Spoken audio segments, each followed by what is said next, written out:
So, the recent episode of WandaVision, what did I think? I enjoyed it. I was a bit disappointed that there wasn't a Reed Richards, John Krasinski cameo in this and introduction. I think a lot of fans were. I think we were all dreaming of seeing Reed Richards or just someone from the Fantastic Four in this, but it wasn't to be at this moment in time. Look, there's more episodes of WandaVision at this moment coming up, but it felt like a bit of a deflated moment. They were like talking about this engineer, and then we see Rambo go and meet this engineer, and they got like this big patroller cart that's going to go through the portal into Westview, and the engineer isn't Reed Richards. It's just like a soldier, and it really didn't feel like it clarified it as well. So like the character she's spoken to might not necessarily be the engineer as such. It wasn't like she wasn't referred to as the engineer. It's from what I watched, so maybe I was wrong. Maybe I misheard and I didn't see it. But I was really looking forward to this episode because I was really hoping that Reed Richards was a feature, but he didn't. He didn't feature, but still, it was a good episode. It was a really fun episode. So we see this episode. It was more looking at like the sitcoms like Modern Family, and the intro to it. The intro actually reminded me more of The Office. The actual song felt more like The Office, the American Office, but the look of it was very much Modern Family. I think everyone could see that. I think they've mentioned that was the feel they were going for this particular one, the inspiration behind it. But it was different. It was a different episode again, and we see Monica Rambeau get her powers. She gets powers when she goes through the force field the second time to get into it. She develops her powers, and then she comes out, and her eyes are glowing, and she's obviously now got some sort of superpower. And I know she in the comics, I think she's played. Is it Pulsar in the comics? I might be wrong. Pulsar, I think it is.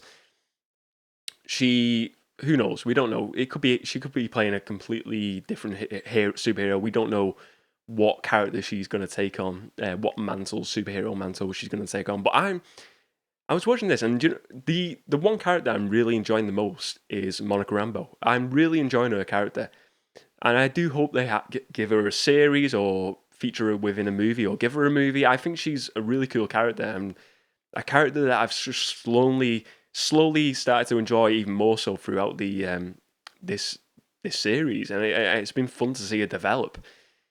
But I mean Wanda as a villain, but we see at the end of this episode the reveal that Agnes is Agatha Harkness, this witch-like character, and she is in the comics. She's the wife of Mephisto, who's like the devil within the Marvel comics.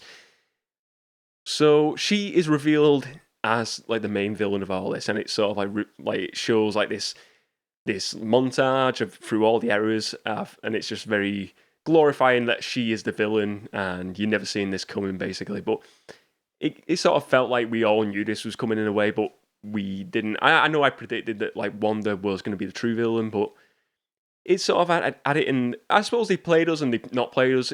She's sort of been there at every point, and she seems like a character that something's going on with.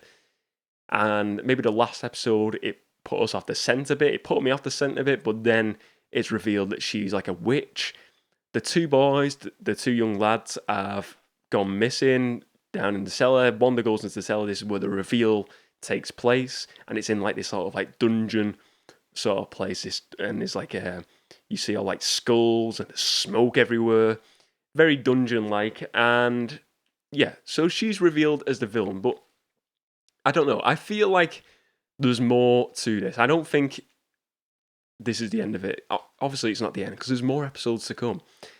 So is she going to be just like a sub-villain, and is there going to be a main villain? I think there's most definitely going to be a main villain. Now, whether it is going to be Mephisto, who knows? But we keep on hearing this from Paul Bettany, who plays the Vision. He keeps on saying that there's an actor that he got to work with within this series that is still not happened. So it wasn't Quicksilver, it wasn't Evan Peters, it is another character, another actor that he's wanted to work with all his life, and he got to act with this person. We don't know if it's a man, we don't know if it's a woman.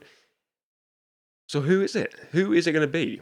And look, I feel like it's going to be Sir Ian McKellen. I really do. I think I might have mentioned this before. I feel like Sir Ian McKellen is going to feature within this. We've had Quicksilver as a brother. I feel like this show is all about family. Vision's her family, like her husband. She's got her kids. She wants a perfect family. She's had a bad life, Wanda.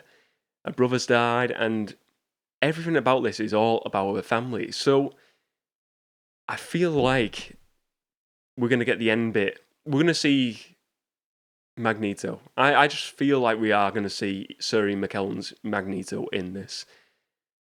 I may be wrong, but that is what I think is going to happen. That is my theory. I think he will turn up, and it will be where Agatha Harkness brings him in the way she's brought in Quicksilver from the Fox universe and then manipulated his mind.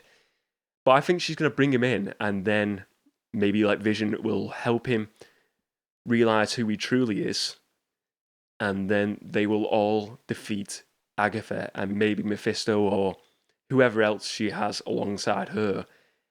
But I think Magneto is going to be coming to the rescue. The same way Quicksilver, I think Quicksilver is going to turn good in this. I don't think he's going to be evil, and I think he is from the Fox universe, and I think they will pull the Fox universe version of Ian McKellen Magneto. And it doesn't mean he has to feature as Magneto within the MCU. You can have multiple versions moving forward, but I think it'd be really cool just to see Sir Ian McKellen's Magneto brought into this show, because it is such a cool show now. I'm really enjoying this show. I didn't enjoy the first 3 episodes, but him in this show would be great, and I think it would be an actor that Paul Bettany is referring to when he talks about an actor he's wanted to work with for a long time. Sir Ian McKellen is a great actor. He's a beloved actor. He's an iconic actor, legendary actor. So it just feels like it's going to be that character, and I think that is what's going to happen. But we see in the end scene, Monica Rambeau, she opens up like this basement, and then next minute, Quicksilver turns up, because he wasn't featured within this episode, and this is the post-credit scene or mid-credit scene, and then he turns up. So we're going to see, hopefully in the next one, a bit more of a team-up between them, the 2 characters. Maybe we see a bit of a battle first of all, but then they team up to try and save Wanda. But she opens up this basement, and we sort of see like all these it's obviously looks like it's leading to that dungeon, like another entrance to that dungeon. And we see all like these, it's like vines of a tree, but they're all like glowing blue vines, and they look like somewhat alien. So is this the place where she is dragging out all the different characters, like Quicksilver, even Peters from the multiverse? Is this sort of like the doorway to all the multiverse, or some parts of the multiverse, which she has some sort of a power here? Maybe like the magic that she's trying to take from Wanda within this sort of like this Westview, it's all going here, and now she has the power to then take people throughout the multiverse. I feel like that's going to be the case, and I think this next episode is just going to be more action. I think the next episode is going to be more and more action. We've seen a bit of action within this episode between Wanda and Monica. Not loads of it, but it feels like it's building up. It's building up, and they have said that it's like the end couple of episodes are going to be like full-on Marvel MCU action movies. So I think it's definitely moving forward, and it's moving really differently each episode. And what I'm starting to appreciate more now with this show is the different sitcom eras. And I didn't like the first 2 episodes. I made it clear on like doing the Saturday Movie Show, I didn't really enjoy the first 2 episodes. And I think it's just because I'm not really a big fan of them like black and white eras. I'm not brought up with that. I didn't watch a ton of movies from them eras as a kid. But it's made me watching the later eras, and especially the Modern Family era. It's weird. You're watching it. It's like they're documenting the sitcoms of time, and you see how sitcoms have changed over time. And I think it's really interesting just to see how different eras of TV have changed, and how sitcoms have changed for the viewer over the years, and how they developed and how they're shown to us, and how sitcoms are even now looking at Modern Family, and The Office, that type of sitcom when they're like sort of like talking to the camera, it's like a film crew sort of thing idea.